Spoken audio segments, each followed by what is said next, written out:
ओम श्री शारदाय नमः। संस्कृत शिक्षण में आप सभी का स्वागत है। सुप्रभातम। आज का प्रकरण है गुण संधि। सूत्र रहेगा अध्यंग गुण है आद गुण है। सूत्र का पदच्छेद करेंगे, यानी पदों को नियम के अनुसार अलग अलग पृथक करने को ही पदच्छेद कहा जाता है। अत अलग हो गया, दे का तय अलग, यानी जलाम जसो अंत्य के अंतर्गत जसत्व के नियम से अत अलग हो गया। एंग अलग हो गया, गुण संधि है ही, और ऐसे ही आद गुण का आ उसी नियम से जसत्व के नियम से आत अलग हो गया, गुण अलग हो गया। पदस्य अर्थ है, इस पदच्छेद का अर्थ है अत आत, पंचमी विभक्ति एक वचन, यानी ऐसे और आ से, ए आ से। एंग का तात्पर्य है ए ओ, और इसी के अंतर्गत अरबी बनता, जो ये सूत्र स्पष्ट नहीं करता, परंतु इस सूत्र इस संधि में ए ओ अर को ही गुण कहते हैं। गुण संधि है, अर्थात पहले पद के अंत में ए या आ हो और उसके बाद दूसरे पद के शुरू में ई हो तो दोनों के स्थान पर ए हो जाता है, अर्थात गुण बन जाता है। इसी प्रकार ऊ हो तो दोनों के स्थान पर हो जाता है, तथा री हो तो अर हो जाता है। इसे ही गुण संधि कहते हैं। और भी सरल करने के दृष्टिकोण से देखें तो अपन पाएंगे ए आ के बाद ई ऊ या री आवे तो दोनों पदों के मिलन से या उनके स्थान पर क्रमश ए ओ अर हो जाता है। संस्कृत व्याकरण शास्त्र में ए ओ को गुण कहा जाता है, इसीलिए इस संधि को गुण संधि कहते हैं। ह्रस्व ए के बाद ह्रस्व ई होने पर दोनों के स्थान पर ए गुण हो जाते हैं। ए ई बराबर ए, यानी ए ई के मेल से पहले पद के अंत में यदि ए हो, बाद के पद के शुरू में ई हो, तो संधि के नियम से ए बन जाता है। जैसे मम धन ई ममेव, मैं में ए स्वर है, उसके बाद दूसरे पद के शुरू में ई है, तो ए प्लस ई बराबर ए हो गया। देखो मैं मेव ए की मात्रा आ गई। इसी क्रम में पंच इंद्रियाणी, पंच ए में चकार यानी च में ए और उसके बाद ई, तो पंचेंद्रियाणी शब्द निर्मित हो गया। नियम दूसरे के अंतर्गत जानेंगे। ह्रस्व ए के बाद दीर्घ ई होने पर दोनों के स्थान पर ए गुण हो जाता है। ए प्लस दीर्घ ई बराबर ए।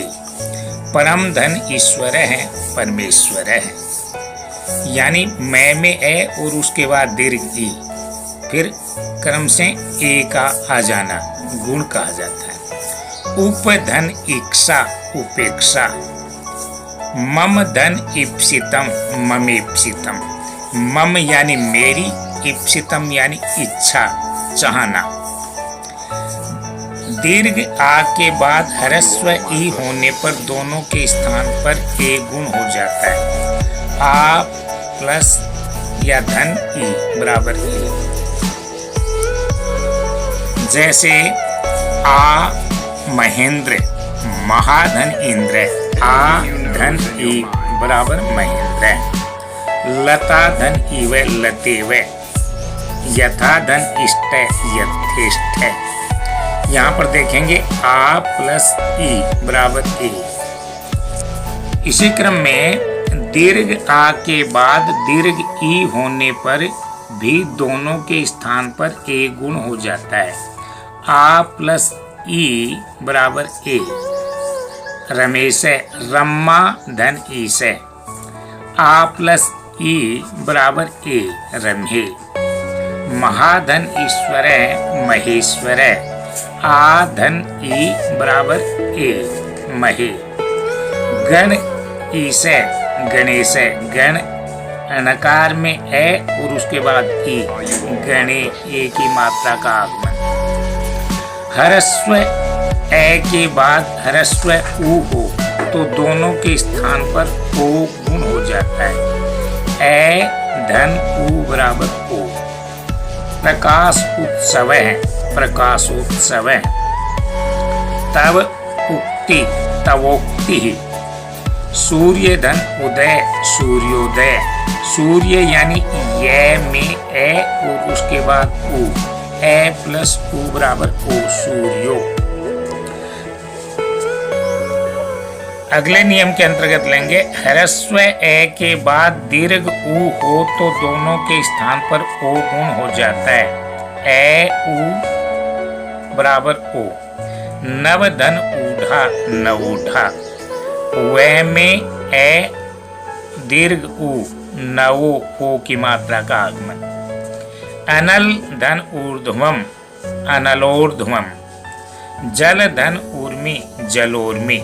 जल लकार में ए और उसके बाद उ तो ओ की मात्रा का आगमन यानी ओ गुण हो जाना। दीर्घ आ के बाद ह्रस्व उ हो तो दोनों के स्थान पर ओ गुण हो जाता है। आ धन उ बराबर ओ।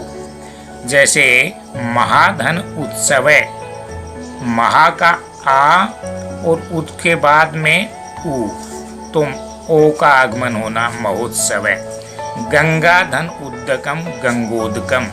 महाधन उज्ज्वला महोज्ज्वला। दीर्घ आ के बाद दीर्घ उ हो तो दोनों के स्थान पर ओ गुण हो जाता है। आ धन उ बराबर ओ। लता धन ऊर्ध्वम लतोर्ध्वम। दया धन ऊर्मी दयोर्मी। दया यानी अपनेपन का भाव, ममत्व का भाव। उर्मी यानी किरण, दयोर्मी यानी दया रूपी किरण। यमुना धन ऊर्मी यमुनोर्मी। यमुनो यहाँ पर ओ गुण का आगमन होना। ह्रस्व ए के बाद ह्रस्व री हो तो दोनों के स्थान पर हर गुण हो जाता है। ए प्लस री बराबर अर। जैसे ग्रीष्म धन ऋतु। यहाँ पर मैं में ए है उसके बाद री है तो ग्रीष्म ऋतु। यहाँ मैं का ए, यहाँ मैं का ए और ऊपर वाला रे तो इस प्रकार से रे हो जाता है। ध्यान देंगे जो अक्षर किसी वर्ण या अक्षर के नीचे रहता है वह पूरा माना जाता है, जबकि कोई अक्षर किसी के ऊपर समाया हुआ होता है वह अपने आप में आधा होता है। इसलिए ये अर का आगमन होता है। मैं का ए और उसके बाद में तू के ऊपर है अर। कृष्ण धन रिद्धि कृष्णर्धि। हेमंत धन ऋतु हेमंतर्तु। यहाँ पर तय में ए है उसके बाद रिकार है तो इन दोनों के मिलन से ये अर हो गया। दीर्घ आ के बाद ह्रस्व री हो तो दोनों के स्थान पर भी अर गुण हो जाता है। आ धन री बराबर अर। वर्षा धन ऋतु। वर्षा में आ है उसके बाद में ऋतु का री है वर्षा ऋतु। यानी से के बाद में जो तू के ऊपर रे है वो अर कहलाएगा और ये संधि स्पष्ट हो जाएगी। राजा धन ऋषि राजर्षि।